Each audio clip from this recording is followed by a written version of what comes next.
And let's start right here, Danny. I saw this sneak up on my timeline a couple days ago, and some of you have texted in 503-864-6326, or even mentioned some comments over on the YouTube chat as well about two-way players for the Portland Trailblazers. Now, they have a maximum amount of game played before you have to figure out what you're going to do with them.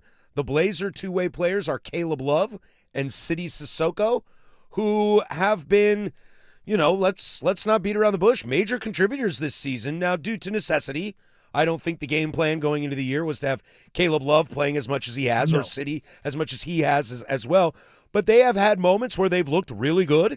They've had moments where it's just, I need bodies out there, especially at the guard position. And there are times, I'll give a lot of flowers to Caleb Love. I mean, that kid's going to get a contract. Yeah. I don't know if it's going to be here or where. Give me your knowledge, Danny, when it comes to these two ways and how they're dealt with by teams and kind of where you see the Blazers going with these two guys specifically. So you get 50 games. Right. That's what you get to. Right now, Sidy's at 39, Caleb's at 36, if I'm right. Yeah, 36. So they'll both approach that area right around the All-Star break, which is coming up very soon. So now the team's starting to get healthy. Yes. So they might be scratches, games here and there. But I think you can argue that both guys have shown that they're NBA players. Sidy has started 19 games for them out of necessity because of injury. But he's been I've said this so many times now in the sense of I think most basketball fans, not Blazers fans in general, just basketball fans, if you're not like Damian Lillard, you suck. It's kind of superstar or bust. And it's like, no, man, the staggering majority of players there's been 5,800 players over the course of the NBA. 98% of them are role players. Well, and we've talked about, everybody knows the gap between AAA and Major League Baseball is giant. I have to imagine the gap between the G League and the NBA is also massive. It is, but it's also it's more to do with size and it's more to do with consistency, which is the same thing in baseball. It's consistency. I mean, there's for sure. a bunch of guys down in AAA who can absolutely go yard, but they're also going to strike out 250 times. Which somebody sent me a thing of Tony Gwynn's strikeout card in 1995, and there's one game he had more than one strikeout, and I was like, well, that's the most consistent thing I think I've ever seen. That's why he's top 5 hitter of all time. Yep. Yeah. But when you're talking about it, like Caleb in the early season was wildly inconsistent. Wildly. And now he's become more and more consistent. And I think you can make a very clear, direct case that Caleb Love and Sidy Cissoko have won the Blazers at minimum 4 games this year.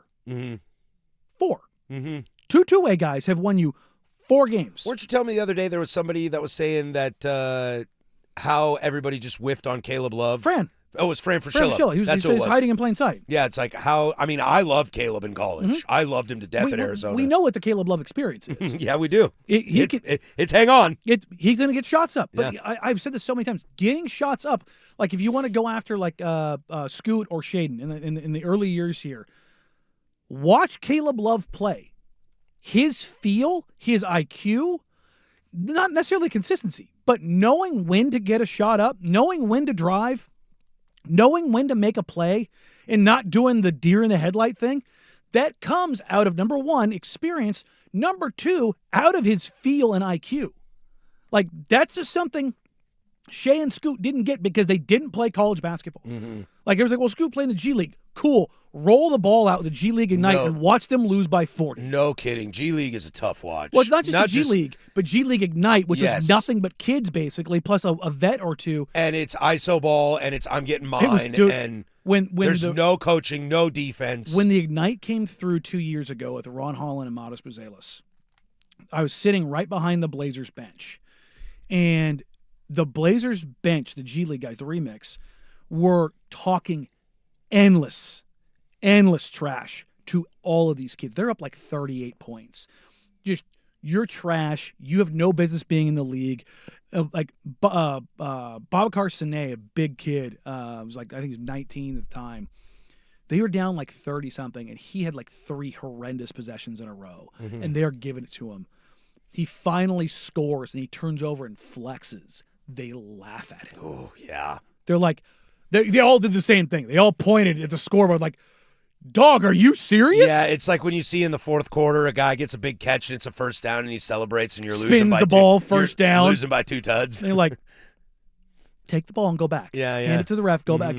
But that was the ignite. Like you didn't learn, you didn't have growth, you didn't get any of those kind of things. So you see a guy who's seasoned, and there's another guy on the roster in Tumani Kamara who's seasoned, who took all of his experience, his knowledge, his feel, his IQ, and like everybody's like, well, the talent. Those are the things that everybody always says, particularly about Scoot and Shaden. It's like, yeah, but you know what? You know how long the list is of talented guys that have not figured it out in the NBA? It's a lot longer than the guys with IQ who haven't stuck. Because guys who understand the game, they're able. Like I've said this so many times. Dame has told me for basically since he was a rookie, I'm not the most talented. I never have been. He goes, I look around the room all the time. There's guys that are infinitely more talented than me.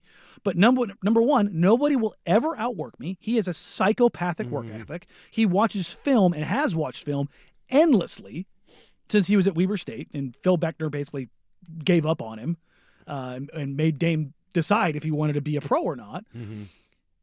But more than that, it's his feel. It's his experience. It's his IQ. Him getting his ass handed to him by the Pelicans, Drew Holiday, Rajon Rondo, Anthony Davis, he will tell you is one of the biggest and most important changes he went through. Those are the last Blazer games I went to.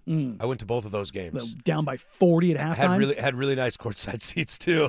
Got hooked up by my old boss. Watch him just get dog walked. But to your point, I mean, as a point guard nerd in the history of basketball, wannabe, historian point guard nerd, that's why I love Drew Holiday. That's why I love J. Kidd. That's why I love Rajon Rondo.